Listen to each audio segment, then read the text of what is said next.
The topic is a profile on the governor of Abia State, Governor Orji Kalu. And of course, Governor Kalu, before we had our final break, we promised that we would give you the last part of this show to give you an opportunity to talk about your visit to Nashville, because we understand that you've been in Nashville for a couple of days now, and you've had an opportunity to move around and deal with some of the officials and et cetera. And so why don't you sort of give us a report in terms of the kind of thing that you'll probably take back to Abia State in reference to who we are here in Tennessee and how we're willing to cooperate and work with you. If you could we'll give you that opportunity to do that now. Well, I see a lot of prospects in what we are coming about. Some meetings have been scheduled which due to flight problems and what is happening, meeting in the governor's office and the mayor's office, which I will schedule next time when I'm here, sometime in the future. But we are signing agreements on health. Health is a very essential issue in my mind. Some of the local people here handling it, Dr. Mado have briefed me on what we are going to sign. We have looked at the documents with the various counties and the government, and we are going to have an excellent relationship with the state of Tennessee. And I believe with what we are planning, there are going to be exchange health program, both education and cultural program between our states and this. And eventually, when I become president, I also pray that one day you will have a president from here when I'm president, so we can be able to work together. So I believe that there were a lot of things that we'll do together in terms of finances and advices and all the rest of them. That's a program that will be a sister state to sister state program to enhance the two economy.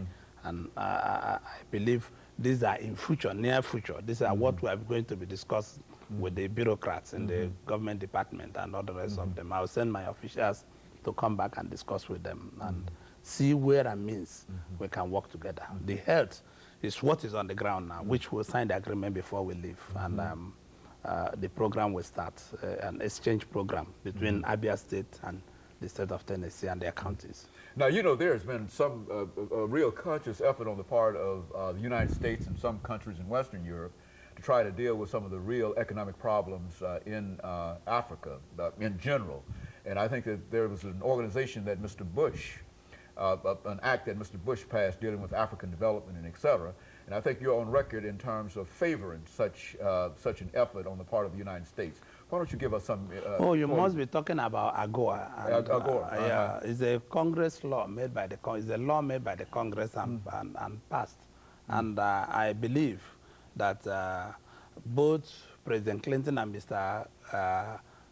Bush were all committed to those programs. And I respect these two leaders because of their commitment towards, and finally Mr. Bush signed into law. And I also need to thank the Congress. This AGOA, if properly managed, will enhance the economic development of my state. My state is going to be center for AGOA because there are clusters that are going to be a springboard towards what AGOA is going to be in my state. So I believe that will be a job creation for the people if the policies are well handled.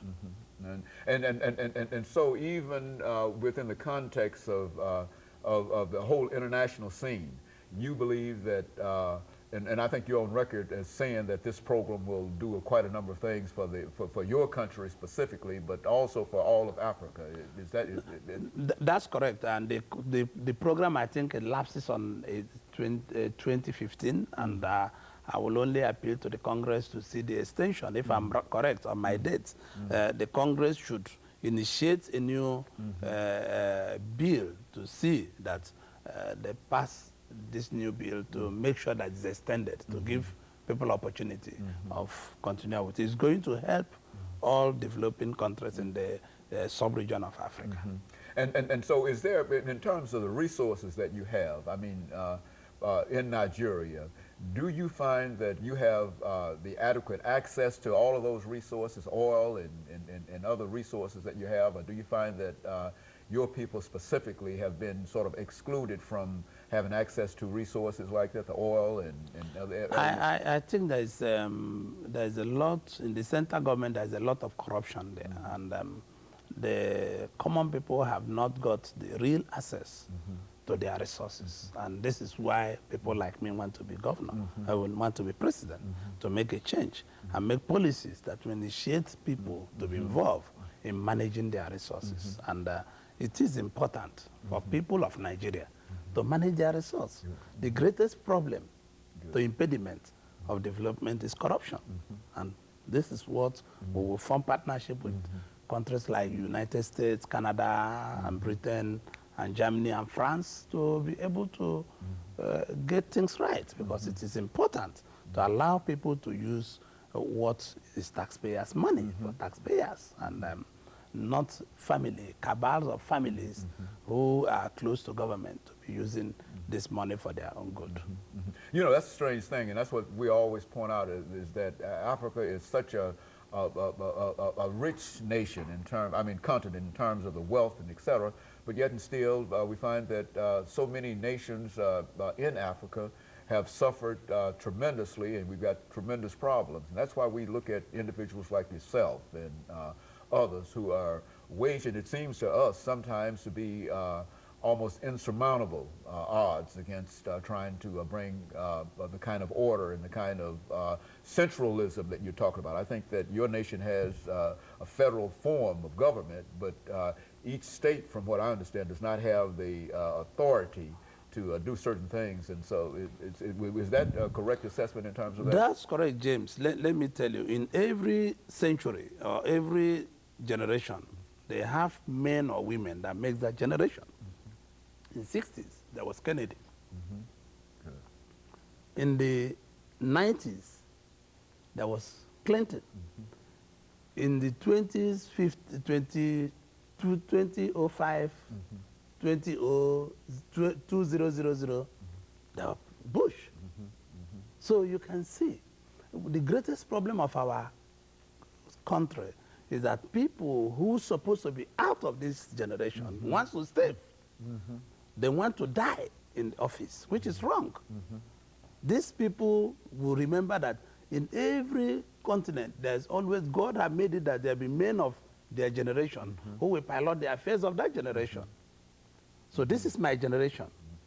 And I want to help people of my generation and give them new direction, new list of life, new resource, new access to new capital, new access to new development, new access to good water, new access to health care, new access to educational care, new access to give the children what's supposed to be for theirs. But these people don't think that way. You cannot work for your generation and work for another generation. It's difficult.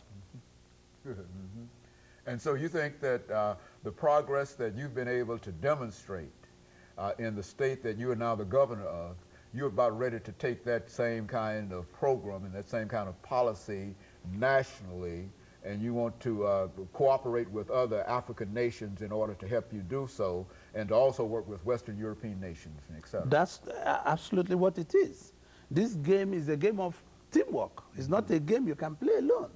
It's a game you have to be friendly with the US, you have to be friendly with Australia, to be friendly with the United Kingdom, Germany, France. And this is a game that you have to be a team player and listen. And you'll be able to move forward. As long as you are playing a solo game, to your pocket, you say another thing in the television, you do another thing inside your room, we are not going to make progress. But as long as you can be up board, out front, and honest in reference to you're dealing with the people, you think the people will support you in reference to this? You'll be on board, and there'll be development. And corruption will go down, and people will have access to their resources. Okay, Governor, we've got 47 seconds before we end the show for today, and I just want to thank you for coming by and giving us that small glimpse of some of the issues that you have to deal with in Nigeria. And perhaps over the last 30 seconds, let us have you make a final remark to the people of the state of Tennessee. Well, not only to people of state of Tennessee, this is general to all Americans and all Western Europeans. So, I would like to see the Congress initiate hearing on Nigeria to help Nigerian people, on people who want to extend their tenure in office, people who want to increase corruption, people who want to do this. They should come out clearly and see what they can do. Very good. And of course, Governor, let me thank you over the last second that we have, and let me encourage our audience to tune in again next week for another informative edition of Comments. Thank you and good morning.